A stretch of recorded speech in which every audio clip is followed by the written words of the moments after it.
राजस्थान की राजनीति में ये हो क्या रहा है? एक तरफ मुकेश भाकर जाटों के किए जा रहे ट्रांसफरों को लेकर पूरी तरह से बवाल काट रहे हैं और उन्होंने कहीं ना कहीं विस्फोटक बयान दे दिए हैं। दूसरी तरफ जो पूरी तरह से फायर ब्रांड नेता है भाजपा के मदन दिलावर, वो कह रहे हैं कि अकबर तो महान नहीं था, वो तो रेपिस्ट था। और तीसरी तरफ गजेंद्र सिंह शेखावत ईआरसीपी के बाद एक और बड़े धमाके की बात कर रहे हैं, जो धमाका लोकसभा चुनाव से पहले होना है।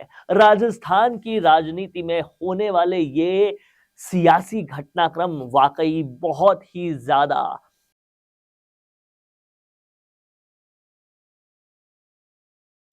राजस्थान की राजनीति को उबाल मार रहे हैं। सबसे पहले बात करते हैं गजेंद्र सिंह शेखावत की। ये उनका वक्तव्य सुनिए और फिर इस वक्तव्य को समझने की कोशिश करते हैं। राजस्थान के इतिहास में अब तक राजस्थान बनने के बाद से लेकर के अब तक सबसे बड़ी कोई परियोजना अगर है तो ये ईस्टर्न राजस्थान कैनाल परियोजना, और इसके बाद में 40,000 करोड़ रुपए की रिफाइनरी जो बन रही, केवल इतना ही नहीं है, वो सीकर झुंझुनू चूरू नीम का था ना, सबने बातचीत की, हम बैठे माननीय प्रधानमंत्री जी के मार्गदर्शन में हम सब लोगों ने बैठ करके वो समझौता हरियाणा और राजस्थान के भी बीच में कर दिया। आप मानते हो कि नहीं कि इनका पग फेर अच्छा है?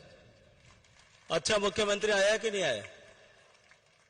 तो बारिश भी हो गई, व्यापार में बरकत भी होने लगी है, और अभी थोड़ा सा इंतजार करो। मुझे लगता है कि आचार संहिता लगने में अभी 20 दिन बाकी है, तब तक एक आध धमाका और कर देंगे। राजस्थान में भाजपा सरकार को कहीं ना कहीं बहुत जबरदस्त बताना और उसके बाद यह कहना कि लोकसभा चुनाव के पहले एक और धमाका होने वाला है, ये बहुत बड़ा हिंट देने के तौर पे है। इसी के साथ साथ मुख्यमंत्री भजनलाल शर्मा की तारीफ भी करना बताता है कि गजेंद्र सिंह शेखावत लोकसभा चुनाव के लिए पूरी तरह से तैयार हैं और कहीं ना कहीं अपनी सीट को पक्का करते हुए, अपनी जीत को पक्का करते हुए भाजपा की जीत भी सुनिश्चित कर रहे हैं।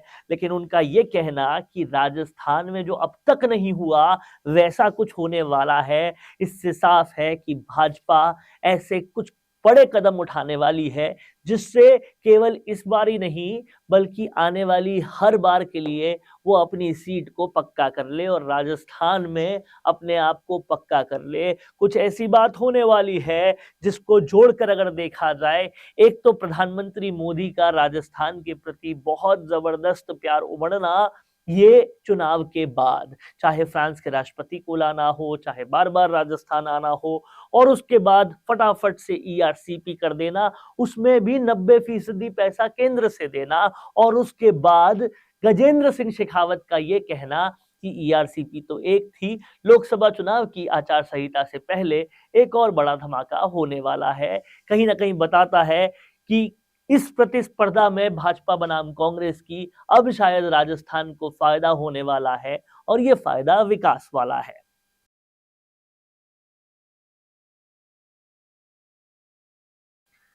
इसके बाद बात करते हैं फायर ब्रांड नेता मदन दिलावर की, जो कि राजस्थान के एजुकेशन मिनिस्टर यानी कि शिक्षा मंत्री भी हैं। वो साफ कर रहे हैं, बता रहे हैं, समझा रहे हैं, दिखा रहे हैं कि अकबर महान वाली कंट्रोवर्सी जो हर एक टेन्योर में किसी ना किसी तरीके से विवाद उत्पन्न करती है, हर सरकार के टेन्योर में राजस्थान में अकबर महान की कंट्रोवर्सी होती ही होती है।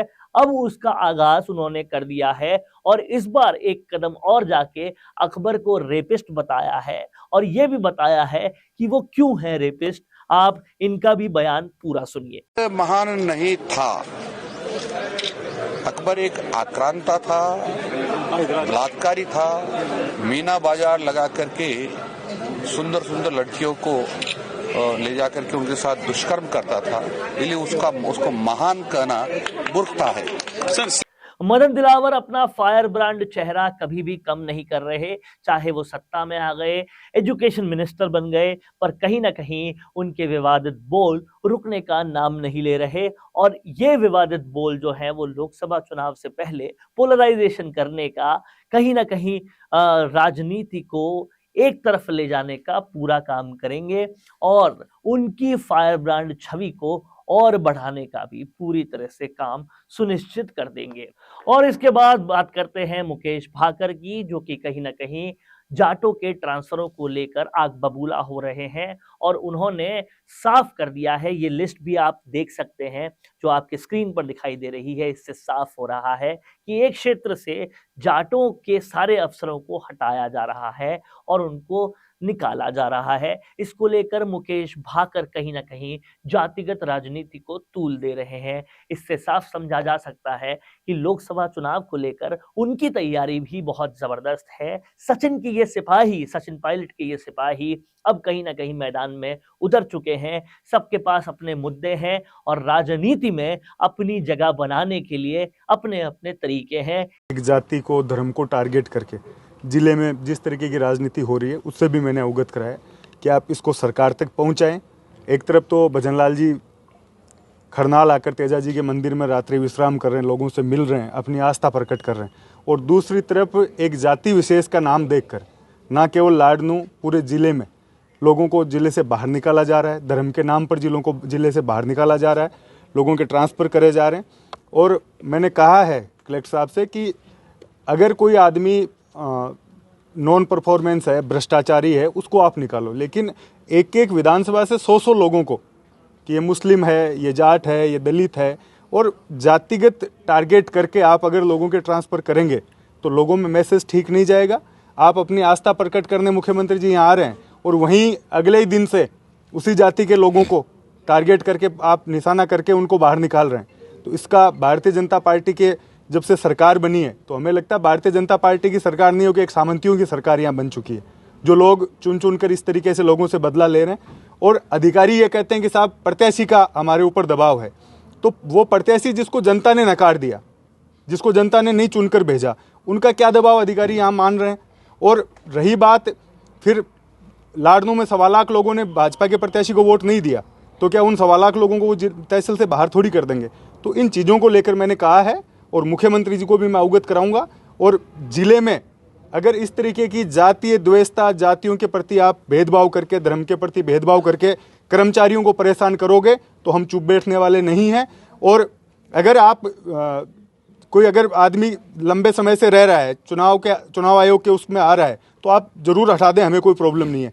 लेकिन आगे सरनेम देखकर अगर इस तरह से कर्मचारियों को दुखी किया जाएगा तो उसका भुगतान भाजपा को भी करना पड़ेगा और अधिकारियों को भी करना पड़ेगा। इस बात को लेकर मेरी लंबी चर्चा कलेक्टर साहब से हुई है, एसपी साहब से भी मेरी बात हुई है कि आप जो पुलिस कांस्टेबल की लिस्ट देखोगे, ऊपर से नीचे बाबू से लेकर ऊपर का अधिकारी।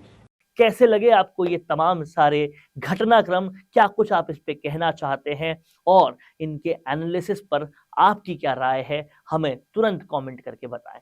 नमस्कार। तो अगर आप भी इंट्राडे ट्रेडिंग के शिखर पर पहुंचना चाहते हैं तो शुरुआत करें सही गाइडेंस के साथ, और इसके लिए ऑप्शन ट्रेडिंग सिग्नल आपका साथी बन सकता है। So don't hesitate, join option trading signal Telegram channel now, जिसकी जानकारी आपको वीडियो के डिस्क्रिप्शन में शो हो जाएगी।